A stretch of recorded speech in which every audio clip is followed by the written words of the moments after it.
Very smart, this man. I've only got one problem with him. He's in the Senate. We need him in the lower house. It's James Paterson, who has also written about Peter Ridd and the disgraceful sacking of him by James Cook University. Good morning to you, James Paterson.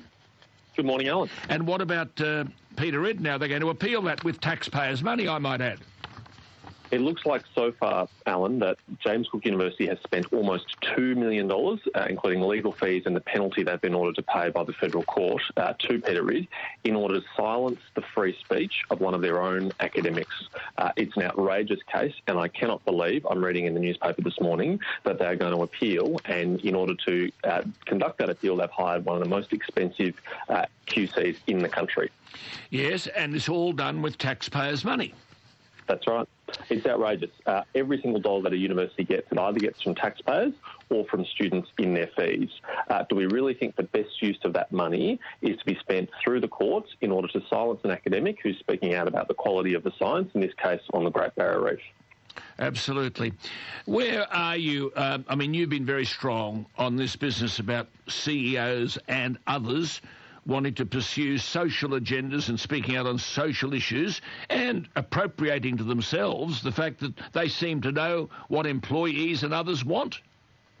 That's, I think, the most important point you made in your introduction, Alan, which is that no one has ever asked the employees, the shareholders, or in this case, superannuation fund members, what they think.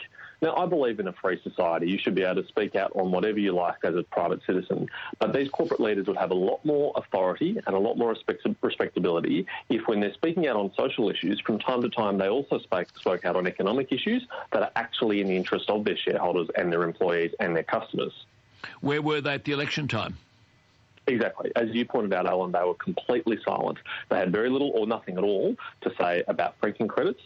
Some of them might have said a word or two about company tax cuts in the Financial Review. That's all well and good, but that's not a campaign that's going to win the support of the Australian people. They should have been out there advocating for the interests of their employees and of their shareholders, and they didn't do it. But now they're saying, we need an Indigenous voice in the Constitution. They were advocates for same-sex marriage, advocates now for climate change. I guarantee they couldn't ask 5 questions if you ask them. They're never prepared to come on here and ask questions because it's all too difficult.